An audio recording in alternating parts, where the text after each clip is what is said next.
बोलो सब संतों की जय, सत्य सनातन धर्म की जय। बहुत ही सौभाग्य का समय है कि उस महाप्रभु की असीम दया दृष्टि से हम सभी लोगों को ये सत्संग का परम पावन अवसर मिला है। ये उस परमात्मा की बहुत बड़ी कृपा है और बहुत बड़ी दया है। हम सभी बहुत सौभाग्यशाली हैं जो 84 लाख योनियों में से निकालकर परमात्मा ने हमें मनुष्य का चोला प्रदान किया है, देव दुर्लभ जीवन दिया है। ये उस प्रभु की कृपा और दया कहलाती है।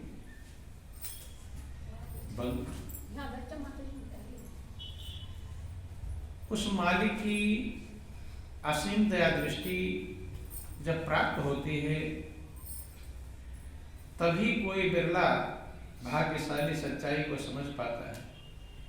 नहीं तो इस दुनिया में आकर सब प्रयत्नशील हैं और सभी सुख पाने के लिए रात दिन प्रयासरत हैं, प्रयत्न करते रहते हैं, दिन भर परिश्रम करते हैं, रात को भी परिश्रम करते हैं, अच्छे कर्म करते हैं, बुरे कर्म करते हैं, सब करते रहते हैं, लेकिन अंदर में संतुष्टि मिलती नहीं, शांति मिलती नहीं है। और ये जीवन जैसे पशु पक्षी गुजार देते हैं ऐसे मनुष्य भी गुजार देता है, गुजर जाता है सभी का जीवन। जबकि शास्त्र पुराण वेद इस जीवन को आनंद का भंडार कहते हैं, शांति का स्रोत कहते हैं, सुखों का मूल कहते हैं। यही जीवन एक ऐसा है जो आनंद मग्न हो सकता है, शांति पा सकता है। लेकिन इसी जीवन को पाकर लोग सबसे ज्यादा बेचैन परेशान हैं। कारण क्या होता है कि मनुष्य मेहनत तो करता है, परिश्रम करते हैं, लेकिन दिशा सही नहीं होती, जाना किधर और जाते कहीं और है। अगर उल्टी दिशा पकड़ ले तो पहुंचना कहीं है और पहुंचेंगे कहीं। कितनी चीजों को हम सही करते हैं इस दुनिया में आकर के, और सही करते करते काले बाल सफेद हो जाते हैं। आप अपने होश को संभालो और विचार करो तो कि अपने लिए क्या क्या सही किया है आपने। बहुत कुछ सही किया है, लेकिन इतना कुछ सही होने के बावजूद भी अभी सही हुआ नहीं। और सब कुछ सही हो जाएगा इसका कोई उपाय नहीं। 90 काम सही रहे, एक काम खराब हो जाए तो खुश रहेंगे कि बेचैन? क्या रहेंगे? एक ही काम बेचैन कर देगा। और सब सही हो जाए ऐसा संभव नहीं, क्योंकि यहाँ सही भी रहेगा और गलत भी रहेगा, दुख भी रहेगा, सुख भी रहेगा, हानि भी रहेगा, लाभ भी रहेगा। तो महापुरुष कहते हैं कि बदलना कुछ नहीं है, सही जिसे करना था हम उसे सही नहीं कर पाते। वही कभी कभी आप कहानियां सुनते हैं किसी राजा की, कि राजा जो है उसकी आंख में बीमारी लग गई। जब बीमारी लग गई डॉक्टर वैद्य के पास गया, वैद्य ने उसका इलाज किया और इलाज किया। राजा को कहा कि राजा साहब आपकी आंख एक ही उपाय है सही करने का, ये सही काम तभी कर पाएगी जब आप अपनी आंख से हरा हरा देखेंगे। क्या देखेंगे? हरा। हरे पर नजर पड़ेगी तो आपकी आंख सही काम करेगी, और जैसे दूसरा रंग दिखाई पड़ गया तैसे लिए आपकी आंख में दिक्कत हो जाएगी। और राजा तो राजा भी कोई मूढ़ ही हुआ करते थे। तो राजा ने मंत्री सिपाहियों को आदेश दिया कि सब चीजों को हरे रंग में रंग दो। किसमें रंग दो? हरे रंग में। जब हरा हरा देखता रहूंगा तो मेरी आंख सही रहे, कोई दिक्कत नहीं रहेगी। अब ले गए पेंट करने, रंगने, सारे नौकर चाकर मंत्री संतरी सब चीज, दीवार को रंग दिया, घर मकान को रंग दिया है, जानवरों को भी रंगने लगे, भैंस गाय सबको किस रंग में रंगने लगे? हरे रंग में रंगने।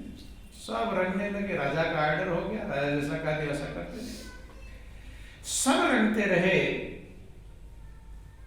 पेड़ पौधे तो हरे होते ही हैं, जहां कहीं कम हरा था वहां भी रंगने लगे। अब संजोग से कभी नजर पड़ जाए राजा की किसी दूसरे पर, तो दंड देना शुरू कर दे। क्या देना शुरू कर दे? किनको? जिनको आर्डर दिया था। अब सब चीज को रंग देंगे, सूरज को रंग देंगे, सूरज पर हरा रंग पे बाल्टी लेकर पहुंच ही नहीं पाएंगे, हैं? दंड तो दंड मिलना ही है, तो सब बड़े बेचैन हो गए, आकाश को नहीं रंग पाएंगे, तमाम सारी चीजें क्षमता नहीं। तो जैसे असंभव कार्य राजा ने आर्डर दे दिया, यही काम लोग करते हैं, लोग भी वही काम करते हैं जो हो नहीं पाएगा। नहीं समझ में? सब चीज सही, मनुष्य क्या सोचता है कि सब सही हो जाए, क्या सोचता है? सब सही हो जाए। तो सब सही हुआ है किसी का? है कि सिकंदर भी आए और दशकंधर भी आए, वो भी अपनी, जो सिकंदर विश्व विजयी कहलाता है, विश्व विजय का ठान लिया था, तमाम सारे देशों को जीत लिया था, इतना जीतने के बाद भी उसका भी सब सही नहीं हो। रावण जिसके देव हैं, बस में सब देवी देवता थे, हाथ जोड़े खड़े रहते थे, लेकिन उसका भी सब सही नहीं हो। तो अब सारे मंत्री संतरी नौकर चाकर बेचैन हैं, किसी पर हंटर बरस रहे हैं कि क्यों मुझे दिखाई पड़ गया ऐसी चीज जो रंग नहीं था, हरे रंग में जो नहीं रंगा गया था, मेरी नजर क्यों पड़ गई वहां। अब सब परेशान होकर किसी संत के पास गए। क्या गए? संत के पास, सारी बात बताया। संत ने कहा कि भाई तुम्हारा राजा मूढ़ ही है, और मूढ़ के साथ अकल वाला काम करोगे दिक्कत हो जाएगी, जैसा वो है और वैसा ही काम करो। इसलिए महापुरुष कहते हैं कि साईं से सच्चे रहो और संतों से सद्भाव, और दुनिया में ऐसे रहो जैसे देखो दाम। दुनिया में तो वैसे ही रहना है जैसा लोग हैं। नहीं समझ? तो उन्होंने कहा तुम कितनी मेहनत करते रहोगे लेकिन सबको रंग नहीं पाओगे, इसलिए क्या काम करो, एक हरे रंग का चश्मा खरीद लो। क्या खरीद लो? डार्क हरा रंग हो जिसका, अब उसे ले जाकर राजा को पहना दो। क्या कर दो? पहना दो। अब जब वो पूछेगा सब चीज हरे रंग में रंग दिया, तो कहा दी हाँ रंग दिया सब चीज। अब बाहर निकाल कर देखा तो कहा दो कि महाराज वैद्य ने ये भी कहा है कि ये आपको लगाना जरूरी है। रंग तो सब गया है, सारे संसार को हमने हरे रंग में रंग दिया, लेकिन आपको हरा रंग तब दिखाई पड़ेगा जब इस मशीन को पहनोगे। क्या? इस चश्मे को पहनोगे तभी दिखाई पड़ेगा। रंग तो सब दिया, कुछ बाकी नहीं। अब राजा तो बड़ा खुश हुआ कि हमारे मंत्री तो बहुत बड़े होशियार निकले। पहले पूछते थे कि सब रंग दिया, कहे महाराज रंग तो दिया, थोड़ा बाकी है, लेकिन अब ऐसा दिन आ गया सब रंग दिया, अब कुछ बाकी नहीं।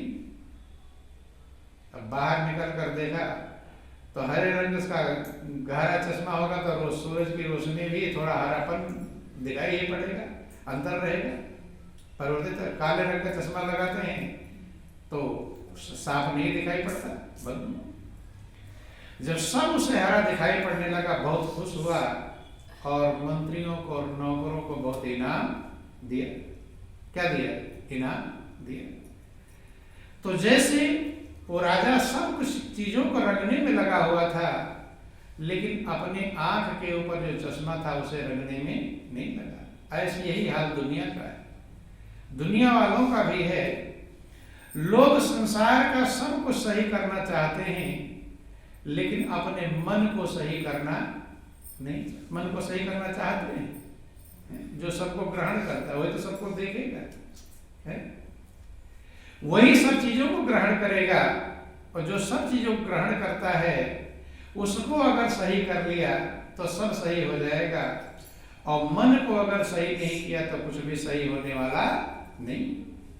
बंधुओं, इसलिए महापुरुष कहते हैं कि जिस उपाय में हम लगे हुए हैं उस उपाय में सफल नहीं होंगे, क्योंकि वो असंभव उपाय कर रहे हैं। जो जो हम काम कर रहे हैं कि बेटा सही हो जाए, बेटी सही हो जाए, भाई सही हो जाए, पति सही हो जाए, पत्नी सही हो जाए, परिवार सही हो जाए, रिश्तेदार सही हो जाएंगे सही सब, ये सब सही हो सकते, घर सही हो जाए, मकान सही हो जाए, गाड़ी सही हो जाए, बंगला सही हो जाए, है सब सही हो जाए, ये संभव नहीं, इसका कोई उपाय नहीं। इनको ग्रहण करने वाला जो मन है वो सही होना चाहिए, वो सही हो जाएगा। इसलिए महापुरुष कहते हैं कि मन के हारे हार है और मन के जीते जीत, कहीं कबीर हरि पाए मन ही के परतीत। मन के हारे हार है और मन के जीते जीत। जैसे आप लोगों को कोरोना जब फैल रहा था तो क्या कहा गया था कि कोरोना को पकड़ पकड़ जेल में बंद करो या खुद संभलो। क्या है, कोरोना को पकड़ पकड़ बंद करते तो पकड़ में आता है। क्या कहा गया कि तुम सही बनो, तुम अपनी इम्यूनिटी को मजबूत बनाओ। क्या बनाओ? तुम्हारी इम्यूनिटी मजबूत रहेगी तो कोरोना का वायरस आ भी जाएगा तो असर नहीं कर पाएगा, और तुम कमजोर रहोगे तो मरे कौन लोग? जिनकी इम्यूनिटी कमजोर थी, बूढ़े लोग जो कमजोर थे। तो क्या मजबूत करना था? अपनी इम्यूनिटी को मजबूत करना था। आपकी इम्यूनिटी मजबूत रहेगी तो कोरोना तो हर जगह घूम रहा है, लेकिन वो आपको असर नहीं कर रहा है। बंधु, शिक्षा लेनी चाहिए। कोरोना तो चला गया लेकिन लोग शिक्षा नहीं ले पाए कि जैसे कोरोना के लिए खुद मुंह पर मास्क लगाते थे, सैनिटाइजर का प्रयोग करते थे, इम्यूनिटी को बढ़ाते थे, अर्थात वो हम पर असर ना कर पाए ये उपाय करते थे तो सुरक्षित रहेंगे। ठीक यही हाल है। दुनिया में क्या क्या हो रहा है ये होगा ही होगा। ये सतयुग, त्रेता, द्वापर, कलियुग, हर युगों में हर समय में अच्छे बुरे लोग रहते हैं, और अच्छाई बुराई संसार बना ही बना। अगर दोनों प्रकार के लोग ना रहें तो दुनिया चलेगी कैसे? दुनिया को चलने के लिए अच्छा भी चाहिए और बुरा भी चाहिए, अंधकार भी चाहिए और प्रकाश भी चाहिए, ज्ञान भी चाहिए और अज्ञान भी चाहिए। देखो ऐसे समझ लो, अब सब लोग मास्टर हो जाए, हैं? कोई विद्यार्थी हो ना तो पढ़ाएंगे किसको? हैं? तो क्या कि विद्या वाले भी चाहिए और जिसके पास विद्या नहीं उसे भी चाहिए, तभी तो पढ़ाएंगे। नहीं तो सारे मास्टर बेरोजगार हो जाएंगे, किसको पढ़ाएंगे? विद्यार्थी भी तो होना चाहिए, है? अब कपड़ा बनाने वाले भी चाहिए और कपड़ा खरीदने वाले भी चाहिए। अब सब कपड़े की फैक्ट्री लगा ले तो चल पाएगा काम? सब कपड़े की फैक्ट्री लगा, सबके यहाँ कपड़ा ही बन रहा है, खरीदेगा कौन? लगाने से क्या फायदा होगा? ध्यान देना। इसलिए दोनों प्रकार की चीजें रहेंगी दुनिया में। तो बीमार भी रहना चाहिए और डॉक्टर भी रहना चाहिए, नहीं रहना चाहिए। लोग कहते बीमार ना हो, ये तो कहते हैं। अगर बीमार कोई हो ना तो फिर डॉक्टर क्या भूखों मर जाएंगे? नहीं मरेंगे, क्या खाएंगे डॉक्टर? बोलो वृंदावन बिहारी लाल की। विचार कर, लोग यही तो कहते ना भाई बीमार ना हो, कहते यही। भगवान से प्रार्थना करते हैं भगवान कोई बीमार ना हो। तो डॉक्टरों के लिए क्या मांग रहे हो? दुआ दे रहे हो? बददुआ हैं? वो जो MA PhD डिग्री प्राप्त कर रहे हैं, वो जा करके MBBS कर रहे हैं, MD कर रहे हैं, इतना पैसा खर्च कर रहे हैं, और तुम्हारी दुआ कबूल हो जाए। भगवान से मांग लो कि हे प्रभु कोई बीमार ना हो। तो डॉक्टर क्या देंगे तुम्हें? दुआ देंगे, बददुआ? ये तो बहुत बड़ा अपराधी निकला, हमें बेरोजगार कर दिया, भूखों मार दिया। नहीं सुन? बोलिए प्रेम से गुरुदेव महाराज की। तो इसलिए डॉक्टर अगर हैं तो बीमार भी चाहिए, होना चाहिए कि नहीं होना चाहिए? डॉक्टर से दिल से पूछो। एक बार डॉक्टर से कह दो भाई अब कोई बीमार नहीं होगा, डॉक्टर हार्ट अटैक हो जाएगा सीधा उनका, है? बोलो वृंदावन बिहारी लाल की। और वो पुलिस वाले हैं, अगर कोई झगड़ा ही ना हो, झंझट, वकील ना हो, किसी का मुकदमा ही ना हो, तो वकील लोग क्या करेंगे? इतनी वकालत पढ़े हैं और कोई मुकदमा ही ना हो, जाकर बैठे रहेंगे तो भूखों मर जाएंगे बच्चे उनके। नहीं समझ, गौर करना। तो इसलिए परमात्मा ने दोनों चीजें बनाई ही बनाई है, इसे कोई खत्म नहीं कर सकता। खत्म कर देगा और झंझट हो जाएगी। भगवान कम समझदार नहीं है, भगवान तो खत्म कर सकते हैं, लेकिन खत्म कर देंगे तो आधे वाले खुश होंगे, आधे नाराज हो जाएंगे। इसलिए ये दुनिया को परमात्मा ने गुण और दोषों से युक्त किया है। कैसा किया है? इसमें गुण भी है और दोष भी मौजूद है। इसको खत्म नहीं कर पाएगा कोई भी। सब लोग ये चाहते हैं कि बुरे लोग ना रहे, अच्छे अच्छे रहे, चाहते कि नहीं चाहते? लेकिन ये होगा नहीं। अच्छे की अच्छाई का पता तभी चलता है जब बुरे लोग रहते हैं। बुरे ये बताते हैं कि अच्छा कौन है, और सब अच्छे अच्छे हो जाएं तो हैं? बुरे पता चलेगा? कैसे पता चलेगा? बोलिए प्रेम से गुरुदेव महाराज की। जब विद्यार्थी कोई कम नंबर पाता, कोई ज्यादा नंबर पाता, तभी तो उसे लगता मैं ज्यादा नंबर पाया हूं, नहीं लगता। अब सबका नंबर 100 ही 100 आ जाए तो कोई कहेगा मैं ज्यादा पाया हूं, किससे ज्यादा बोलेगा? सबका बराबर है बस। तो इसलिए परमात्मा ने इस संसार को बनाया, दुनिया को बनाया, इनमें दोनों चीजें मौजूद है और इसको सही नहीं किया जा सकता। कोई कहते कि ये संसार का बुरा बुरा खत्म हो जाएगा, अच्छा अच्छा रह जाएगा, तो ऐसा होगा नहीं। आपको सही बनना है, जैसे रास्ते में कंकड़ भी है, धूल भी है, कीचड़ भी है, कांटे भी हैं। अब कोई सोचे कि मैं तब चलूंगा जब रास्ते के सारे कंकड़ खत्म हो जाए, तो चल पाएगा? राजा महाराजा भी रास्ते के सारे कंकड़ खत्म नहीं कर पाए। बस सारे कांटे खत्म हो जाए रास्ते के, तब हम चलेंगे। तो ये उपाय नहीं है।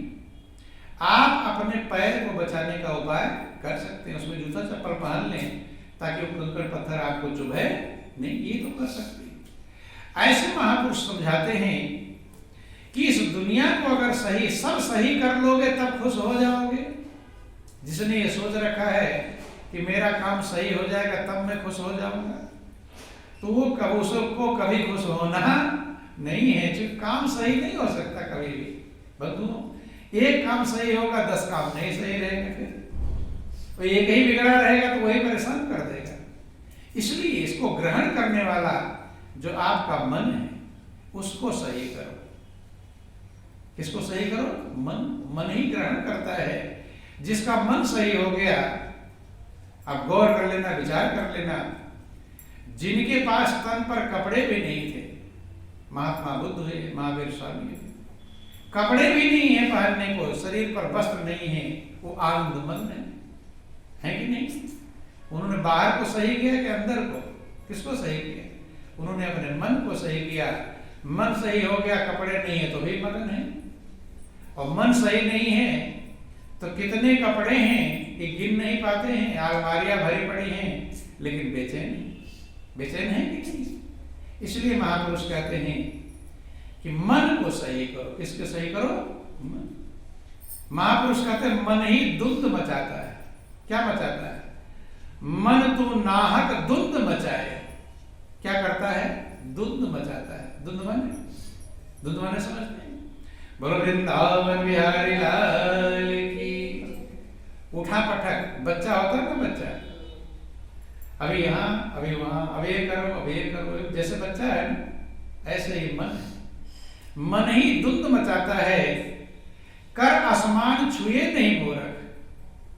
क्या दुंद मचाता है? हाथ उठाता है कि लाओ मैं आकाश को छू लूं, लाओ मैं तारों को छू लूं। किसको छू लूं? तारों। तो तारा छू पाएगा?